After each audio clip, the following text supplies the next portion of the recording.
Okay, ladies and gentlemen, welcome to another episode of WDL. Well, I was gone for a half year, basically busy with work, so I couldn't make any videos. So I know nobody missed me, so it doesn't matter. Well, the last thing happened to me was the battery died on that car. Basically, it wouldn't start anymore. I charged the battery and put it back in, and it had for about a minute power, and then it dropped down back to 10 volts, the battery. So it was bad. So the Ford dealer told me I have to bring the whole car in because it's a warranty issue. I called the tow truck because I wasn't able to jump start it the way it was sitting here in the garage. Called Ford roadside assistance. They sent the tow truck out. The tow truck driver had nothing with them to jump the car, so he said we tow it in. Well, nice and good. They towed it, and lost the battery. My battery got exchanged for free.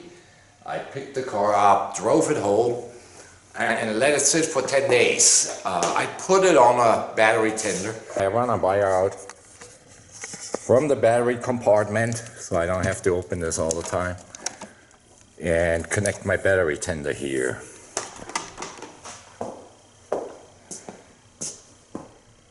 My battery is always charged, and I don't have any issues with the battery anymore. What happened was, car was sitting here for 10 days. Last week, out for a little spin, and when I stopped in front of the house, I took it out the garage for a little spin. When I stopped in front of the house, I noticed something. They curbed my wheels. So I cannot say it was the dealer, I cannot say it was the tow truck driver, and I wouldn't say it. I am upset with myself. I have all the recording equipment. I did not take pictures or record anything on the car before they took it. So I cannot blame anyone else right now. But it is really upsetting because I have to get, I don't know if I get this rims fixed. To replace the front rim, it costs me at least 250, 300 bucks. I know it's not much when you hear all the supercar drivers, you know, they pay $1,000 or even more per rim. But it's upsetting, and it just, because it's my fault. My fault for not checking it. At least I should have checked it when I picked up the car. As you can see, it's pretty visible. They really did a number on that. They tore the hell out of that rim. I'm not doing anything right now because it's November already, and yeah, what we gotta do is changing anyway this tire. So I'm busy today too, changing my tires again. Putting the old rims on with the old tires, and I think we figure next summer out what we do with that one rim.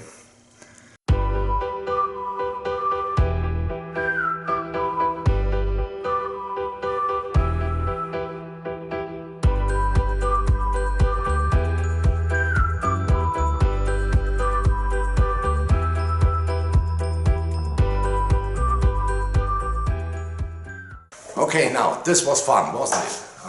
Change the tires real quick.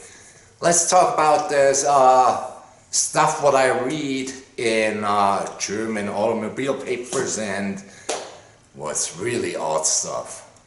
I don't know where they come up with this stuff, but let's talk about it. Let's go inside, it's cold out here. Okay, so let's talk about our winter tires. I just put my all-season tires on, but have only the M+S classification. I don't think they are suitable for the winter, but I live in Missouri, and we have about 3 inches of snow was the highest I saw, and it sticks around for 2-3 days, then it's gone. So I'm okay with these tires. If it's snow on the ground, I just don't go to work, right? In Germany, I think in other European states too, they have to change to winter tires on, I think it's September 30th. If you don't have winter tires on, don't get me on the date because I'm not sure and I don't look it up. If you don't have winter tires on, you get a ticket. Also, Canada has some similar regulations. Without winter tires, you get a ticket. In the US, there is no such regulations, what I know of. They should do it, especially in the states where they know there's snow and ice on the road. So the new symbol is really important because some of these all-season tires, they are not suitable for really winter driving. So that changed in Germany. Now let's move on to our next article I found, and this has to do something what other YouTubers, what I saw other YouTubers are practicing here, and I don't condone that at all. So let's move on. So here we have what looks to me a 458 on the hook, and he is on the hook because of noise, excessive noise. So what is going on right now is they want to stop that excessive noise from these cars. A lot of people manipulate their exhaust system, but they go even further. They're upset that some use the exhaust button and change it to like track mode. Some manufacturers of these sports cars and supercars have a button in it, so your exhaust gets louder. There's a law in the book in Germany, and I think in other European countries too, that it is illegal to make unnecessary noise. Now, I think the manufacturer of these sports cars and supercars put that button in there to change your exhaust system to use it on the track and not downtown. But some of these drivers, they decide we have to run up and down downtown and make as much noise as we can. So if they pass a new European law and they make that illegal, that means these cars will have no more exhaust switch in it. And you can thank all for that the people what use the cars with open exhaust downtown and bothering people. But what I'm saying is, if a couple of these people ruin it for everyone else, because I have nothing against the supercars, as long they drive them properly on our streets. You see it, a Lambo destroyed. The paper says he's driving on the road. Seems like they didn't write if it was during day or during night, but it's already dark here. So he had first left side guardrail, right side guardrail, so both sides are messed up. This car is toast. Now, could happen, you know, he hit a bump in the road, lost control. Can happen. Not a big issue here. They write in this paper that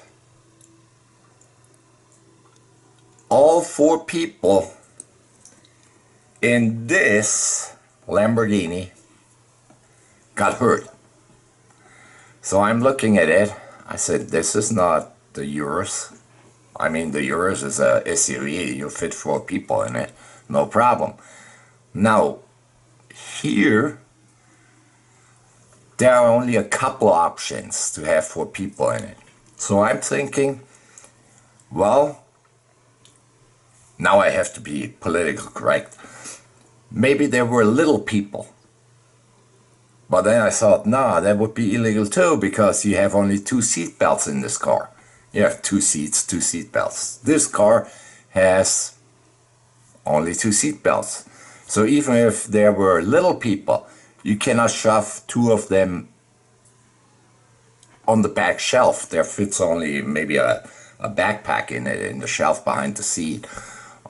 So that cannot be, because there are no seat belts there, right? And you don't want to install a seatbelt, a cargo net, and put them on the cargo net. You can't do that, you know.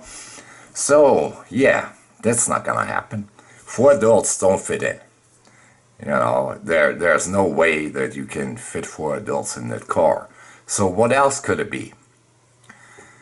Well, they say 4 people were in there. So I thought maybe they went around that issue, around the law, and they had a permit. You know, maybe it's a clown car. So they were on the way, you know, to the circus, from the circus, 4 clowns. Well, I look at the car. It can't be a clown car, because it would have, look at it, it has a nice color, right? It would have a wrap on it, you know, a multicolor wrap. That's a clown car, right? That's where I expect clowns are coming out, right? Or an 18-year-old, you know, whatever. But no, so it don't have a wrap, so it's not a circus car. So I think they were just mistaken. Well, it happens. So I think there were only 2 people in it, and they thought maybe 4 were wandering around, and they said, oh, all 4 came out of this car, you know. So yeah, that was interesting. Now moving on to the last one.